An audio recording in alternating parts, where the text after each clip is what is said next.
So, guys, our guest for tonight, one of the greatest blokes you will ever meet. Absolute heart of gold.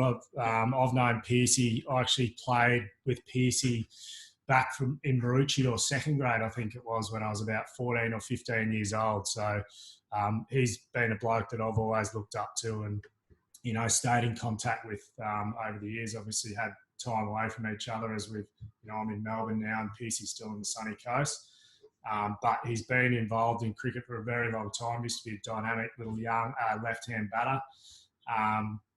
But now he's moved into a role where he's actually responsible for identifying talent, which is relevant to a lot of you guys on here between that age of, you know, 10, 14, 15, 16-year-olds. So we're going to have a chat with him tonight about, you know, we get heaps of questions rolling in all the time. How do I make rep teams? What do selectors look for? How do I stand out?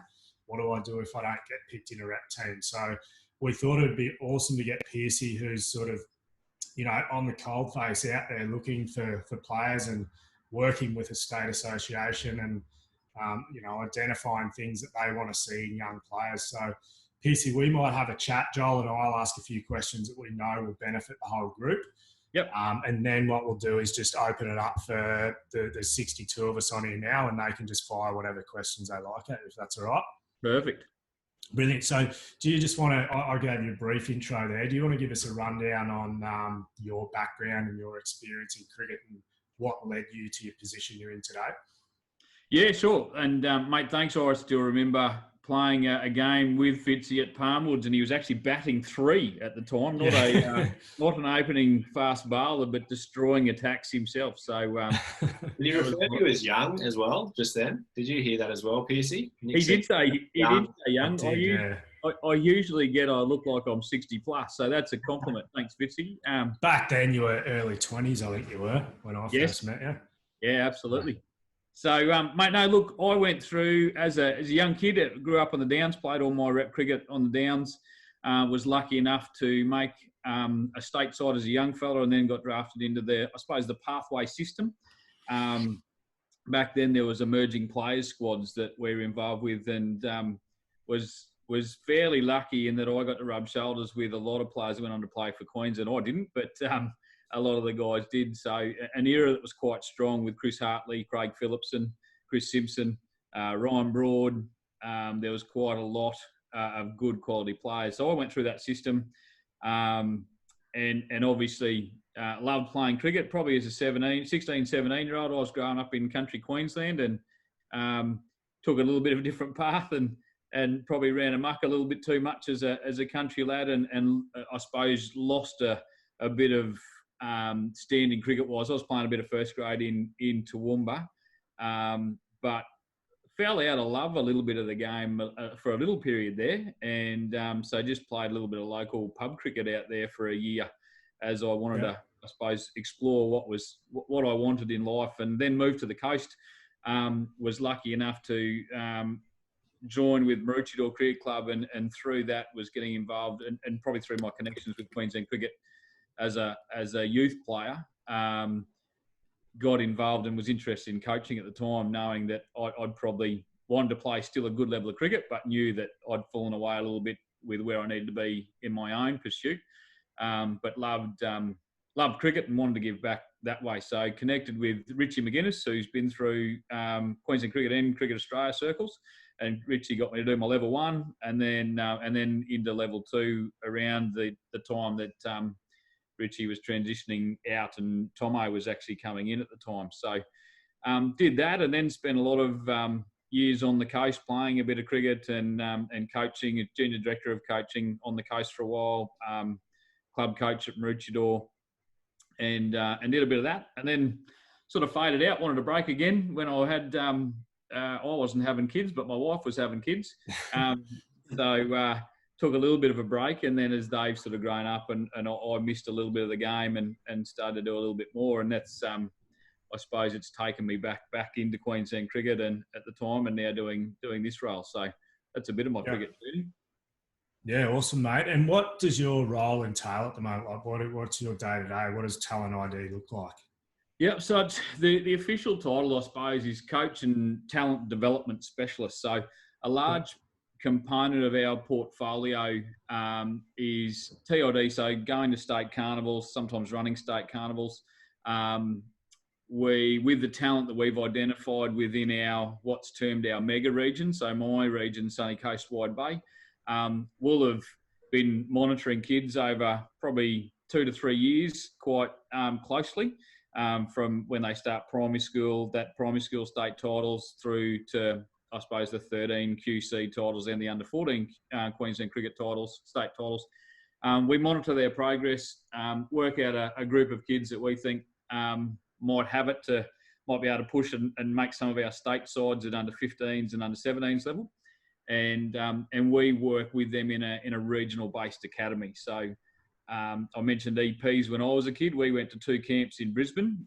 One of the changes now, with a lot more funding around in the game, was Queensland Cricket take their academies to regional centres and make it a little bit more accessible for kids. So that stuff, the other coach, and there's also, I suppose, a big component of that is coach development. So we want to work with and alongside coaches to make sure that, I suppose, our coaches on the ground in the community are upskilling themselves to then invest back in kids. Yeah, brilliant. Sounds like a fun role, mate. And I guess probably the biggest question on the tip of the kids' tongues is, what do you guys actually look for in young players? Like, for you to go, yep, they could make our state 15s or 17s. Do you guys have a set of, I guess, a structured things that you look for as QC, or is it more up to the individual, cat that decides who's got talent and who may not? Yeah, look, we do. Vitty, we work off depth charts. So we create depth charts for kids in every age group. They're saved on an online platform that I suppose the 6 of us across the state have access to. So if we see something, we add some notes to that person. So it creates a bit of a profile. The general stuff, there's probably, if you break it down into different components, we do some testing with their fitness. So we want to know that they can run 2Ks, so we do 2K time trials, we do a run of 3, we do some bits and pieces, some planking, different things around their fitness. So we want to know that's at a decent standard. I suppose if you break it down into little sections, Fitzy, is that all right if I just run through a couple of things that way? For sure.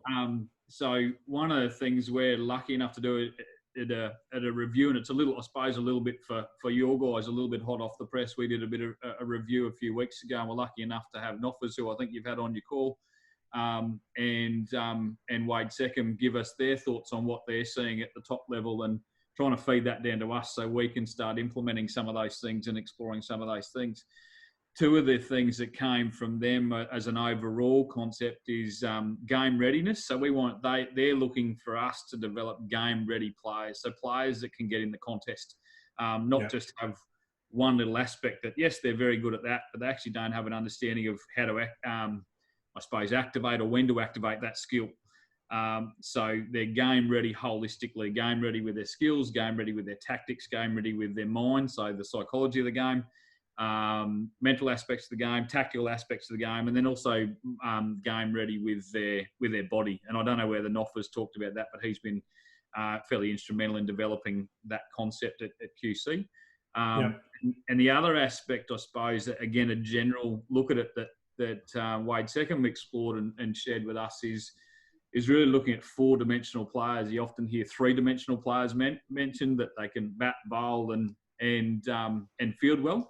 But one thing that's fairly, and probably synonymous with Queensland cricket, I think, is been fairly good at that over the years, is they're really good people. They've got a really good character, and probably aligns really well with my understanding of all the great stuff that ACI does, is you really look at the holistic nature of the player, and goes really well that way. And there's a lot of things that you guys provide, which is brilliant in creating that 4-dimensional player.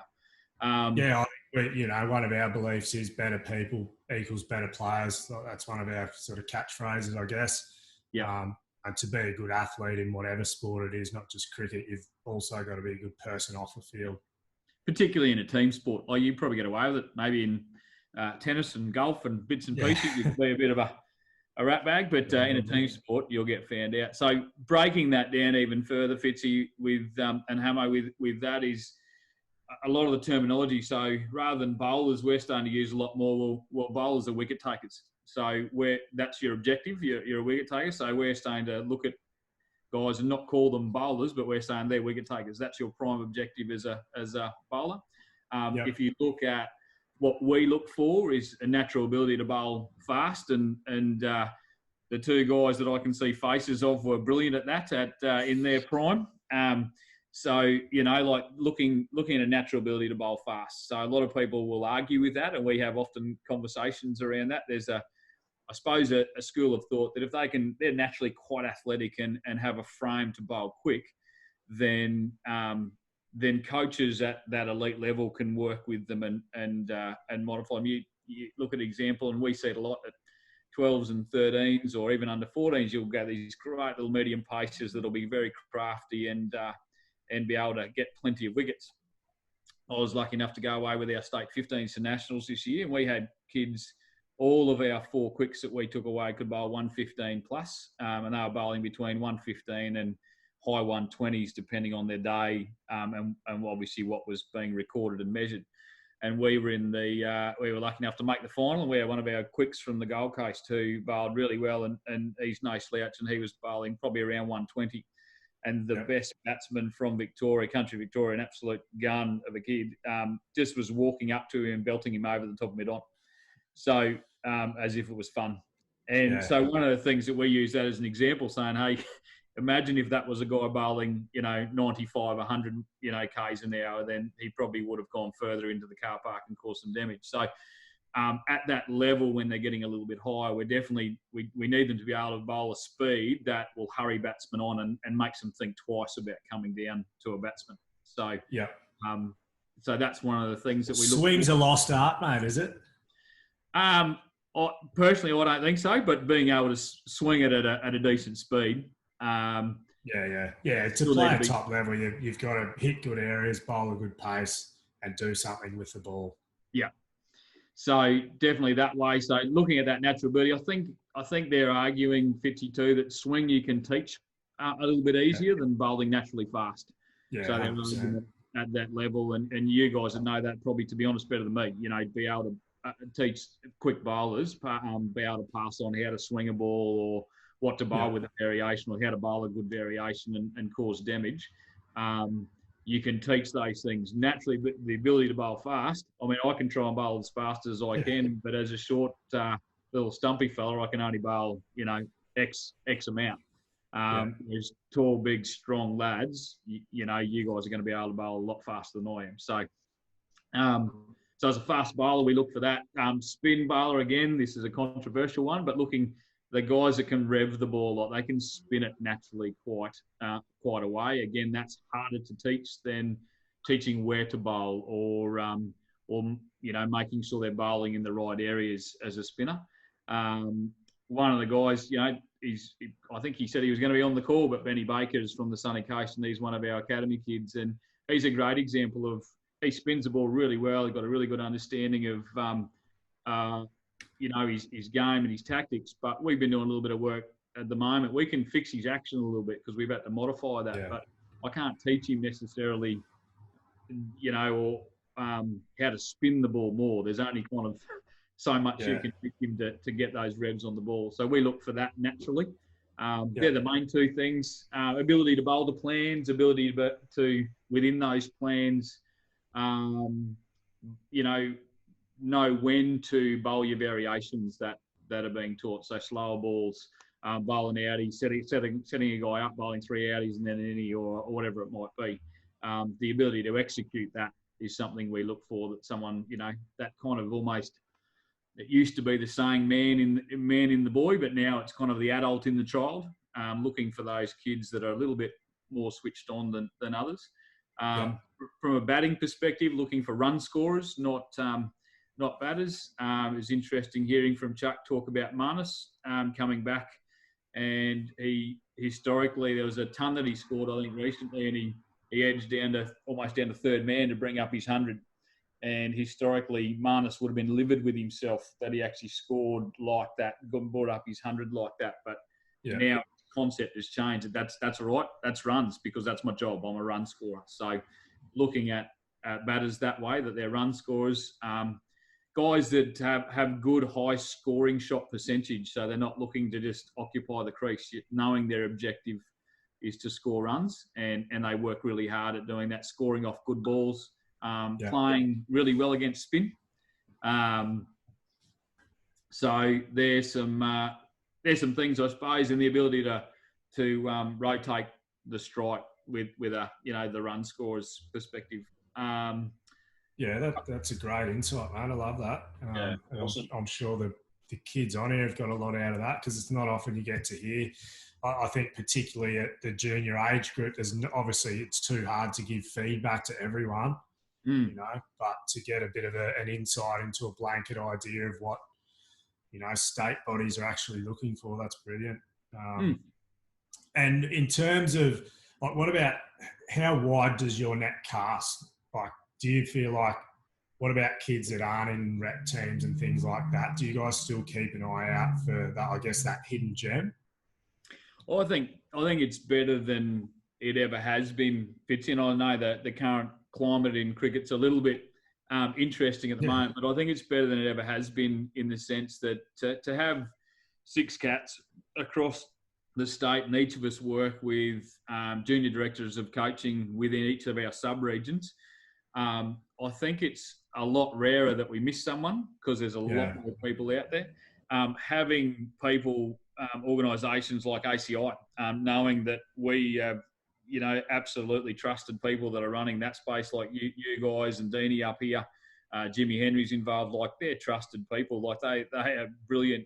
You guys are a brilliant team that we can jump on the phone and go, hey guys, we're aware that these guys are in your program. What are you seeing in that kid? So we talk a lot that way. So I think it's rare that players are missed. And the other thing is understanding, I suppose, particularly my background in youth and community work, understand that people and kids develop differently. So if you've got kids in your program that are 12 years old and they're not making rep teams, mate, they'll develop differently, and they'll still have that fight and hunger in. And by the time they're 15 or 16, they'll have overtaken many a kid that was ahead of them at the same age. So I was going to say that. Like, that was my question. How late's too late? We had Noffers on Wednesday night. I think his first rep team was under 19s, and we had Cameron Boyce didn't even start bowling leg spin until he was 15. And then he didn't make his first state team until under 19. So, I think a lot of young players are really in a rush, but like you said, you develop at different paces. I was a batter when I was 15, a number 3 batter, and then ended up, being an opening fast bowler in my senior career. So, what's your batsman? What's your advice? Like with a word of wisdom, I guess. You sort of said, those guys that are 12 might be taking over 15-year-olds. It is, you would have thought back to when you were a kid, and we all understand that it's obviously disappointing when people don't make things or they lose hope a little bit. But is there any sort of bits of advice for those guys or girls who might not necessarily find them in that, pecking order quite right now? But as you said, it's about that long game. Is there any sort of advice or things that you can really instill in them about that? Because we do get a lot of people asking about that. I think the best way, Hamo, to talk about that is, and you guys are probably the same, and Fitzy's just identified one, the amount of stories that exist with people that are in the same boat. I remember being a kid playing, and I was only a little short fella with not much upper body strength as a 11, 12-year-old. And I remember there was a kid that made rep teams. We made rep teams, regional rep teams together. And, mate, he was the gun, because he was big and strong and absolutely belted the crap out of people. And by the time we were 13 or 14, he wasn't making regional sides, and I'd made a couple of state sides. So kids develop differently. So definitely understand and be patient with that development. You can't fight time. You can't rush time. But continue to dream and have hope. I think we live, and we've got an innate nature as people that we always look for that hope. We have that little element of hope, and don't lose that hope as a kid that loves the game. I think the other thing is, mate, and you guys have been in a similar boat. One of the things that I love about cricket, I didn't make it all the way, but I'm working in a state body, looking at cricket, getting to go to state carnivals, getting to watch cricket and get paid to do it. getting to coach some of our best kids. Probably don't lose the dream, and probably an overall one is just ensure you're coachable. There is nothing, I know for myself, I have and it's bred in a lot in cricket circles, having a growth mindset. So making sure that if you're going and mum and dad are paying money to go see ACI coaches, make sure you go and you're like a sponge and you just ask questions, enjoy the ride.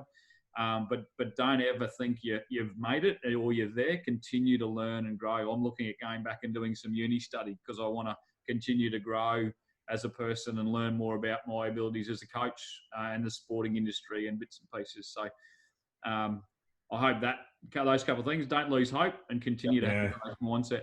I think that's really important. A lot of, it's just that, I've done this before or anything like that. I think, I don't know, I'd like to get your opinions on it, but how often do you repeat a lot of things that you're doing? It's not a shiny new thing that happens every session, is it, with your academy boys and girls? I dare say you'd be doing a lot of stuff that you can repeat over and over again. That's your ability to execute and those sorts of things as well. It's not that shiny object that I've done this before, I don't need to anymore because I've already done it and I know how to do it, sort of thing. Hamo, and it is brilliant. I only had a discussion with a young fella yesterday that what excites us when we're going and I suppose clocking up kilometres in Queensland cricket cars and going into regional bits with kids in our academy and having those one-on-one sessions is we'll have a session with one of our academy kids and give them a bit of homework and say, we want you to keep an eye on this. And I'm really lucky that Sunny Coast and Wide Bay have some great kids that really love what they're doing and they love cricket. And was lucky enough to do a bit of work with a kid Wednesday afternoon with some batting. And you could just see that the last couple of weeks he'd been working on these really basic mundane drills that I'd given him, and it had nothing to do with hitting cricket balls. He was actually building up strength in his front leg, so he knew he could stay balanced and composed over his front knee. So a lot of drills that way. It was we're doing a little bit of work on sweep shots. So I said, mate, you're in isolation. You don't have anyone to throw your cricket balls, but what you can do is get your left hand as a left-hand bat, get your left hand up and throw down across your body into the bottom of the net, because he's getting used to repeating that. It's almost a little bit, I don't know how many of the younger listeners grew up with the Karate Kid, but it was kind of the wax on, wax off concept. So how do we create little drills and little things that they can do? And they're the boring, mundane tasks. But what that says to a coach is, this kid's coachable, he's teachable. He's just listened to some basic things and they're really boring and they're not shiny, like you mentioned, but they make a difference in the biomechanics of the way that kid can operate or hit that next shot. So they're the things that we actually look for, probably more than the shiny moments. Yeah, that's it. It's the same as in our programs. It's always the kids that are happy to get stuck into, hitting the back net 50 times and things like that. Actually, at the end of the program, they're the ones that have, improved out of sight. I think you've got to get really comfortable and even excited about doing those repetitive, boring things. Otherwise, you're not going to be a good player at the end of the day if you don't. And probably in the current environment, Fitzy, if you're not excited about doing something on your own, you never will be. That's it. We all should be pretty adept at it now. Well, I reckon that's an awesome sort of 20-odd minutes from us. We might open it up now to Q&A. So for those on live, if you do have questions for Pearcey, pop them in the Q&A box. We've got 10 in there at the moment.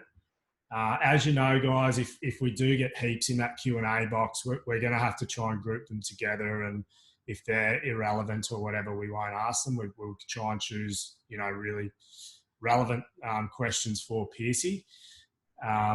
So Ananto, well, I guess Ananto's asked, do you have any advice of getting the selectors' attention or getting the selectors' eye? Which you kind of covered off in what you're looking for. But are there any other smaller things, I guess, like the way they carry themselves when you actually had a rep trial that you guys look for? Or are there any things that just go, nah, that's a big, cross against that player's name? Probably it's hard to say with the cross. We try and always keep as open-minded as we can. the obvious things of rubbish behaviour and things like that. Poor behaviour. I'm not sure whether there's parents on the call, Fitzy, but it's sometimes difficult for us to know that kid's going to absorb information we want to give them if mum or dad are a little bit too helicopterish, as the saying goes. And I suppose I feel a little bit more confident in sharing that, knowing that I've got 4 children and knowing that I've got to wrestle with that as a coach with my kids. So he had a different... No, I'm happy you said that. Like, that's something I've just become a parent, but we're not parents as such ourselves, but we always do try and educate parents on how they can actually help their player as well, because they do play a big part in it. And if they, like you said, if they do, get too pushy and clingy, that can actually affect the way their child's perceived. Absolutely, because you want to know as a coach, if you're taking a side away, you want to know you've got that child's attention. Like when we went to Nationals this year with our 15 squad, we wanted to know that we had the attention of the 13 kids because we had some clear things that we wanted to work on. And I suppose we want to know that we're not employed by QC for fun and we haven't just done our community coaching course. That we want them to trust that we have something to pass on to their kids as well. So there is that element. As an individual player, it's probably more the way you hold yourself. We want to see the little kind of things that, like Hamo sort of suggested around those mundane, not the big spotlight moments, but we'll sit there and just watch a game for a whole innings and we won't move, or we'll watch between 2 ovals and we'll see something the way a kid runs up to his teammate when he's, stopped the ball that he shouldn't have, but he's had to run. The kid that's run up and given him an encouragement or pat on the back has actually come from the other side of the field. We want to know that he's had concern. Big Quick might have dropped a batsman because he's given him a sensational bumper, but he's gone down just to make sure he's okay. Little things like that want to know. But we also don't want kids playing for us when we turn up to state titles. We don't want them playing and going, oh, is there a Queensland cricket guy watching? Looking over the shoulder sort of thing. Yeah, enjoy your game. The real person, be in your zone for your team. Don't look for us. And we see that. We do see some guys, and that only, to be honest, it's only going to destroy your own game. If you're putting so much pressure on yourself to be watched by us, it's not worth it. The great Jeff Thomas always talks about the little 1%ers, and he's been a great role model for people that do those little things that don't get seen plenty of times. So, very nice. Brilliant. Have you got one here? Yes, I do. A question has come through in terms of. It's from Blake Phillips, and he's asked how much focus is based on stats only for rep selections. Obviously there's a different weight and things like that, but is it, obviously I know the answer to this, but it's not just the stats, is it? There's, like you said, there's other parts to their game that they're looking at. Stats don't tell the big picture, Hamo. Like if you might have a kid that's played under 13s and he scored 1,000 runs for the season, and another kid scored 300, 400, but this kid who scored 300 or 400 has played in a better level competition. We know that the comp that he's playing in, or that girl's playing in, they're playing against better fast bowlers, better quality. It's seen as a better competition. So stats definitely don't, and we are very, very big on not just that. A good example, our skipper of our 1-15s stateside this year, Huey, he's just a brilliant human being and a brilliant cricket all-round kid. Now, he didn't have his greatest state carnival, but he had to do something plenty wrong for us not to pick him, because he just had that. He's just got that, I suppose, all-round aura almost, that he's going to be a good cricketer and could go a long way. And the way he holds himself and composes himself now, as I said, by his standards and by statistics, he was probably, or he might have just made, if he made the top 10 out of the state titles this year. But he was always going to pick, because we knew his ability at that next level, at the higher level, it was going to stand up against better quicks than others. Mm. So stats will only tell you. That's done always, yeah. Yeah, they don't tell you the bigger picture. They don't tell you what a bowler's like. They don't tell you the conditions the guy's batted in. They don't tell you whether someone's played on turf versus synthetic wickets. Yeah. Love it. You got one, Fitzy? I've got one lined up, if not. Karina Huxham's asked, how much does the mental side of the game affect the chances of a player being selected? So, things like how they respond to a bad shot or how they respond when they get out or catches dropped or something like that. I think the way you compose yourself, one of my fellow equivalents, Griff, down on the Gold Coast, Griff's big on this, the way he observes people and looks at the little 1%ers about the way they hold themselves. We did a thing, one of the off spinners we took away with the state 15s this year. One of the feedback we gave him when we write their youth play reports at the end of the year was, mate, stay in the contest. It's a game of chess. Don't ever give away, whether you call it chess or I'm pretty sure Fitzy was a great poker player, actually. Fitzy, you almost want to be poker faced. Don't let the opposition know that you're not in that contest or you're not on top of that contest. So not only are they things that we keep an eye on, I suppose, from a don't let your shoulders drop perspective and you want to stay positive, but there's also the contest element that we want to make sure that they stay in that contest. If you want to go to that next level, we want you to present almost a little bit of an aura or a persona that you're in control the whole time, even if you're not.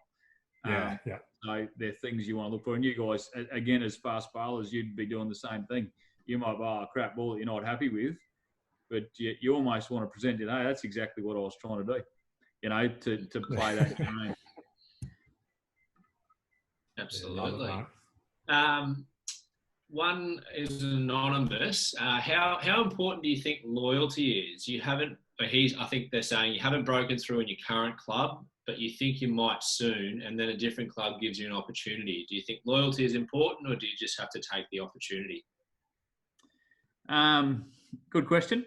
This is one for your previous occupation, I think, more so. Yeah. Mate, I suppose by nature, I'm that's easier for some people than it is others. Like in the sense that I'm a very loyal person. It takes me a lot to want to consider, I suppose, playing for someone else or opposition. I remember I probably modelled that almost too much with my own life. I remember my son playing footy and it was under sevens, and we were trying to make sure the other opposition, we could actually play an opposition. They only turned up with 5 players or something, so we had to rotate our players through. But my son went off in tears because he didn't want to not wear his jersey. He was asked to wear the opposition jersey. So he was quite passionate and quite loyal. But I think, mate, if for your own pursuit, I think loyalty is important. But if it means you're going to get somewhere, Shane Watson's a good example. What I was in the system, Nathan Horrocks was a good example. In our Queensland cricket system, but were kind of in the pecking order behind someone else, so they weren't getting an opportunity. So what I went to Tassie and Horry went to New South Wales, and there's an element where the rest of that's history. They end up playing for Australia. So I think if it's for the right reasons, you're stuck behind someone that's ahead of you in the pecking order. If it's the right reasons, absolutely look for that opportunity. I think there's a couple of other elements to it as well, as you're saying. Horry or Watto, they were performing at that level already, and as you said, it might just be a group or a team dynamic sort of thing that they might not be getting as many opportunities. I think it's really important to understand. This is my personal opinion. I see a lot of players going, oh, well, I'll get an opportunity to play the grade up over there, but you actually haven't performed at that stage yet. You don't really know. So are you just going to get an opportunity to get that hat or a different cap, or are you going because there's other points other than just going, oh, I get to go to another club sort of thing, I think. Well, Hamo, I think you're right. And there was a discussion, a little bit of talk around players at the moment getting to a good level, even around Premier cricket, and being entitled because they've done it somewhere. They're entitled to do it at another club or whatnot. You've still got to earn that. One of the sayings that we have with our 15 side away at Nationals at the moment, and I remember learning this as a kid with our emerging players, one of our camps, and we got to listen to the great Shane Warner around something, and he talked about earning the right to, even in his thing, earning the right to bowl his variation ball. So even within an innings, he had to earn the right to be able to gain the credibility to do something different. So if you're about to leave a club, you still need to be able to earn the right in that club through your own credentials and your own abilities. Yeah. To have the right to go across and play higher. And there's examples of that anywhere. Fitz, you'll know on the coach, like, there's some bigger, stronger clubs, but there's some good kids coming through, and they might look at it and go, okay, there's a blockage there. I might need to duck to a weak club to get that opportunity. And there's nothing wrong with that if it's for opportunities in the right way. But don't make sure you've got that credibility first, and you've earned that right to go across. It's no different to our roles, mate. The great Bruce Deemy's up around the central Queensland area. Deemy's been in a couple of different zones in Queensland cricket because he's earned the right somewhere, and he's gone and got a different job or a different opportunity in a different region. So it happens in all walks of life. Yep. Agree with that. Love it, Pearcey. Good chat. I've jumped over onto the Facebook live stream, mate. A couple of your Kenty Reamers has said g'day. I think you must have known him from Toowoomba. So he's a very fast bowler. He was a bit older than me. Played with my brother, but Kent was I remember he's one of our great coaches as well. Ripper guy. He scared me a little bit at the Captain Cook innings one day. He was blowing quite a few bumpers at my head, and as a 16-year-old. So, you didn't get me out. He's asked a question, which I'll get to in a minute, which I think is a really good question. And Griff, who you mentioned before, is on watching in. He says g'day as well. So Kent's asked, you mentioned earlier on, you speak of bowlers as being wicket takers now. Are all bowlers expected to take wickets, or is there a balance? Like, is there still a role for the run restricting bowler? Mate, I think even a run restricting bowler is doing his job, developing opportunity to take wickets. So I think the objective is still the same, personally. Depends on the form as well, I guess. Like, obviously the shorter form stuff. Absolutely. And just because I suppose we're using that terminology, Fitzy, it doesn't mean the whole notion of bowling in partnerships is thrown out the window. So a guy being able to contain to build enough pressure up the other end, that's, I suppose, a team working to take wickets. So both of those guys are working with the objective to take wickets. Doesn't necessarily mean, and you guys would know again better than anyone, Kent would know from his experience bowling decent wheels, that you might have a great day and you've bowled sensationally and you've got none for 30 off 17, and then the next day you bowl rubbish, but you end up with 6 for 20. So it's the nature of depending on what's going on at the time. So there's definitely, I think, a role. I think the objective always is a bowling or a fielding unit. So we talk about fielders and spinners and keepers still being wicket takers. They're involved in that objective to take wickets. Nice. Sophie Martin has asked, what pace should a female bowler be trying to target bowling at under 15 level? Are there sort of guidelines or a rough sort of, speed, or is it, again, the intimidation factor, how they perform, other factors as well? Definitely from a pace perspective that we look for, Hammer, and this has come through, again, guys they're in that space with QC. On my understanding, and Griff's on there. If he's on there, he might send me a text if I've got it wrong. But you're looking around that 95 to 100k mark. It could even be 95 to 105. I'm not too sure, but it's around that. If they're looking to bowl and they're bowling around that, they're bowling good wheels for a 15-year-old girl. The guys that we look for is 115. 110 to 120, but averaging around 115. So. Definitely all those other things that we've talked about, their ability to execute plans, et cetera, is important. But if they are nice and athletic and can bowl that 95 to 100 Ks, they're definitely someone we want to keep an eye on. Nice. Good intel. Daniel Richards has asked a good one, I think, around technique. He said, when you're choosing cricketers, do you look for a perfect technique or, technique that works for certain players? Mate, there's a great slide that the great Griff man, I've just got a text from Griff saying, yep, around 100k, so I was right with that one. The Griff does because this gets asked a lot, and one of the things that Griff's added into one of our slides when we do Coach Ed, because technique comes up a lot, is he puts a picture of Michael Hussey right next to Brian Lara. You tell me if their techniques were exactly the same, and most people will go, absolutely not, they weren't. But both brilliant batsmen.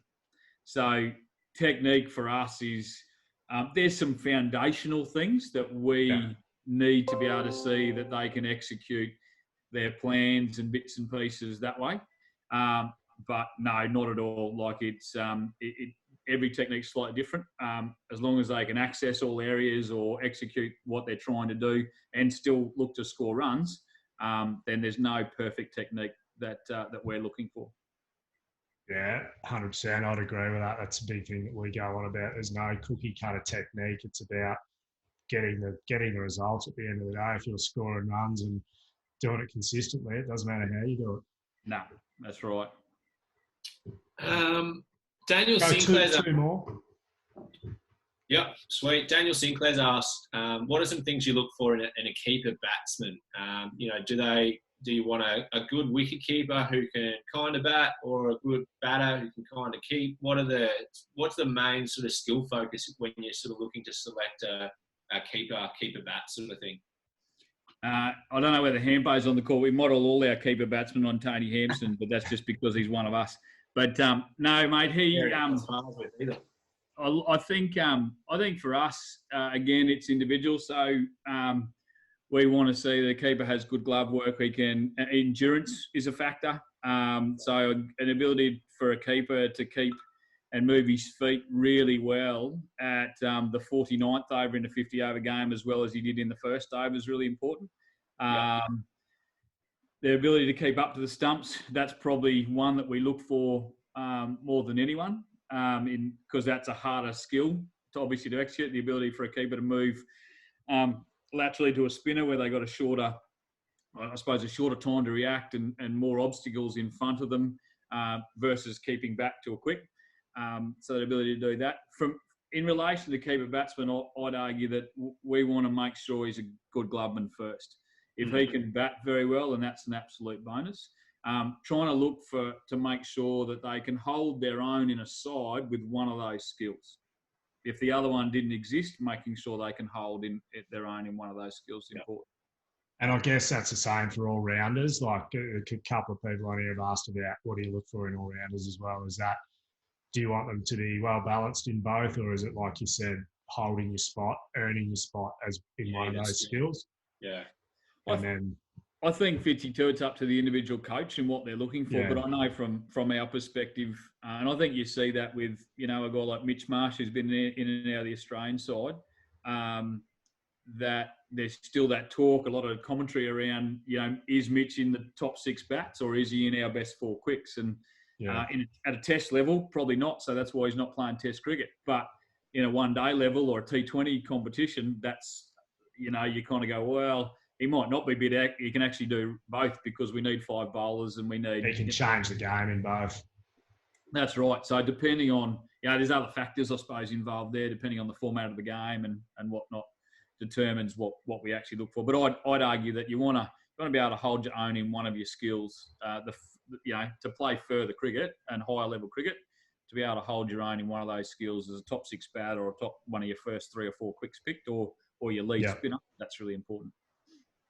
Yeah, brilliant. Might finish off, mate. We always get a lot of questions about the pathway for a junior cricketer. I know it's different in every state, but what is the process? Obviously, some of the players on here might be playing rep cricket at the moment.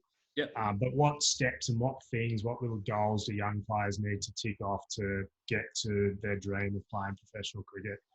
Yeah, I think as a junior, mate, there is obviously your regional rep cricket. Within regional rep cricket, there's certain points or touch points, as people just talk on about. that.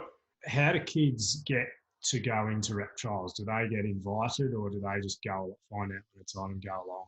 I think it depends regionally on your local association. Most associations, I suppose, try and cover both. So they invite making sure their better kids that they're aware of are aware of the trials, but then they do have an open-ended component. So any kid that's moved to the area or wants to, hey, look, I reckon I can give it a shot, there is a component where there's an open trial, open invite for them to have a go.